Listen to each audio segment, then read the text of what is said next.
శ్రీశీలం సూర్యకాంత mamba సమేత అచల గురుజీ వెంకటదాసార్య సద్గురు ప్రభు మహారాజుకు శ్రీమతి గురు దయానందం కస్తూరి రాంబాయమ్మ సమేత నిష్కల్మషానంద రాజయార్య రాజయోగేంద్ర ప్రభు మహారాజుకు శ్రీమతి గురు కృపానంద పకిల విమలాంబ సమేత నిత్యానంద రాజేశ్వరార్య సద్గురు ప్రభు మహారాజుకు ఆత్మద్గురు సంహారంభం కృష్ణ సాంది శ్రీ మహావిష్ణు పర్యంతం వందే గురు పరంపరం. జై సద్గురునాథ ప్రభు మహారాజుకు.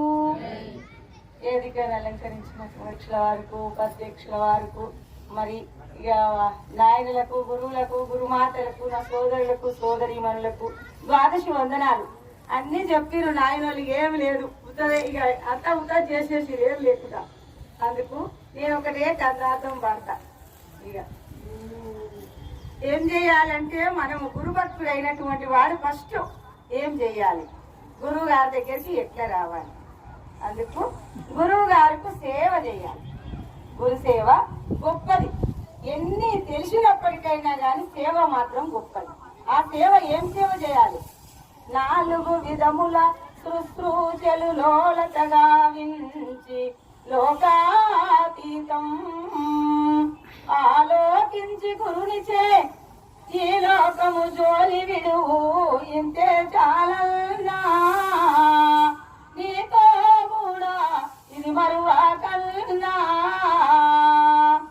ఇరు తెలియని చదువు చాలా చదివెందుకు చాలించి నీ విట్టి కిరు తెలిసివేమి చాలు చాలన్నా నీతో కూడా ఇది మరువా కన్నా అన్నాడు.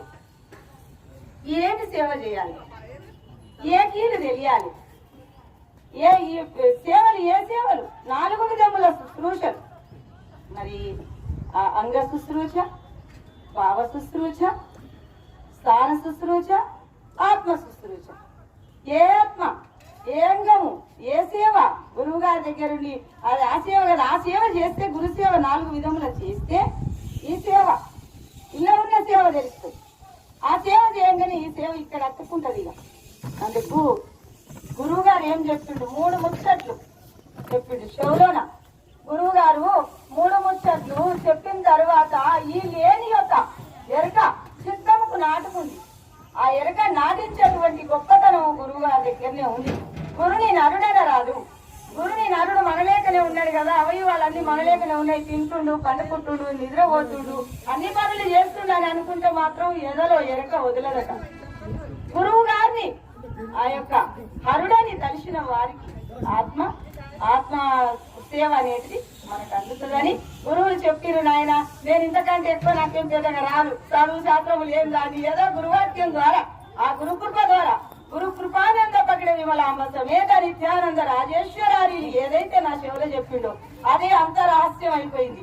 సృష్టి అంతా తెలిసింది, నిర్మాణం తెలిసింది, నేనెవరో తెలిసింది, ఇతరులు ఎవరో తెలిసింది. గురువు అంటే ఏమిటో, గురువు వాక్యం ఎంత గొప్పదో అని తెలిసింది. అందుకు కాశీలో చనిపోయినటువంటి వాళ్లకు పరమేశ్వరుడు కుడికరణం నందు తారకోపదేశం చేస్తాడంట. కానీ అట్లా కాదు, మన గురువు గారు ఇక్కడనే ఇప్పుడే ఇచ్చడే తారకోపదేశం చేసినటువంటి వాక్యం. గురువాక్యం అంటే అంత గొప్పది, అంత సూక్ష్మమైనటువంటి గురువాక్యం. ఆ వాక్యం నమ్మిన వారికి జరణ మరణ భ్రాంతి లేదుగా. తల్లి గర్భం అనేది నరకం లేదు, నరకం ఇంకెక్కడన్నా ఉంటది అనుకోవద్దు. ఆడ ఉందంట, ఈడ ఉందంట, ఏడలేదు. తల్లి గర్భమనడి నరక 9 మాసములు గడిపినావు అంటే ఇక్కడ ఏముంది? ఒక్కొక్క మలము సంచి తల్లి గర్భములో, ఒక్కొక్క మూత్రం సంచి, ఒక్కొక్క రక్తము, మాంసం, నీళ్ళు, ఇంకేమీ లేదు. అందుకు దాన్ని కోరుకోకుండా దాన్ని రహితం చేయి ఆయన. ఇక చాలు ఈ జన్మ, ఇట్టి జన్మము నాకు ఇక చాలు వినుమా, ముటు రక్తములో మునిగి తెలుసుకమా, ఇట్టి మానవ జన్మ ఇక చాలు వినుమా. అయ్యా, ఈ అవకాశం ఇచ్చినటువంటి పెద్దలకు